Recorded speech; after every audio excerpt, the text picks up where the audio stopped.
exciting time. And you know why it's so exciting? It's because we're actually changing Fable 3. We're moving more towards the action-adventure and we're diminishing a little bit the RPG. We still love RPGs, we still adore RPGs, but we also love the drama and the excitement that action-adventure games bring. We've got a completely new GUI system. I know this sounds boring, but those two-dimensional lists that role-playing games have, I hate. The GUI is new for Fable 3 in that it's going to be 3D and interactive in a very 3D environment. So you'll be able to walk through the GUI and treat it as if it's just another part of the Fable world. Here's a level that's had a little bit of polish put into it with nice buildings which pop up to show you that you can have a little look at them.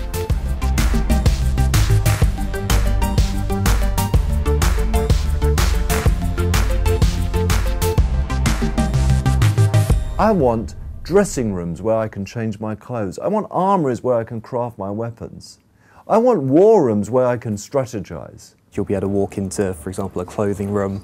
You'll see statues dressed up with all the clothing that you've collected, so you can see at a glance whether you think the trousers all look good on you, that kind of thing.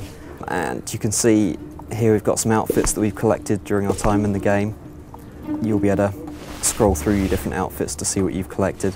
And then just in real time I can just have a quick run around, see if I like it. One of the things about Fable is the humour. You know, people have said, oh, it's a British humour, it's a bit like Monty Python. So we were inspired by that, and so we went out there and we got the most iconic Monty Python character ever. John Cleese is one of the major players in Fable 3. Okay, now I've got some strange man in here who's moving around. I played Jasper, who is the butler at the Royal Palace, and he was originally butler to the king who's gone all wrong, the naughty one.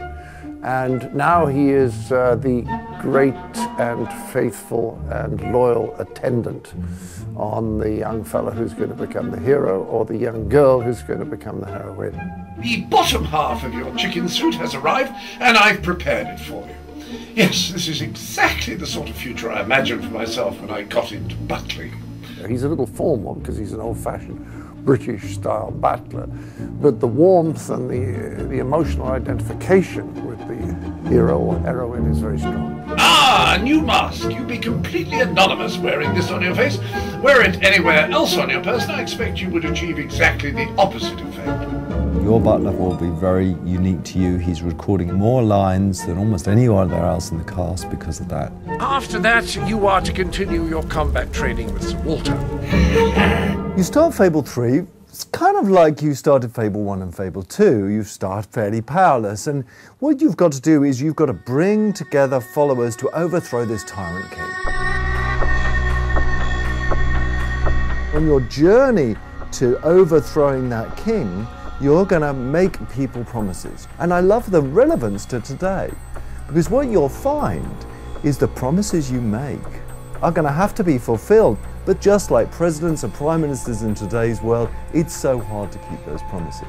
The trouble with most leaders is that ultimately they just want to be in charge.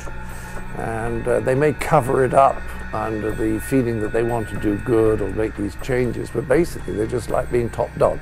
And then about halfway through the game, you become king or queen. You rule Albion.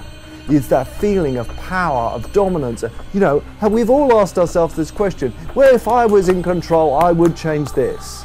Well, now with Fable 3, you have that choice. As I play through Fable, sure enough, the experience is what the Fable fans will love, absolutely. But also, there's an element of uniqueness here, which I feel lots more people enjoy. There's drama, there's emotion, there's a feeling of power, there's excitement. And I think we are really learning to blend all that stuff together and deliver an experience in Fable 3 that really hasn't been seen before. And so you have gathered every last piece of the lady's pyjamas. Gosh, that would make an excellent closing line for a novel, wouldn't it? A great cliffhanger.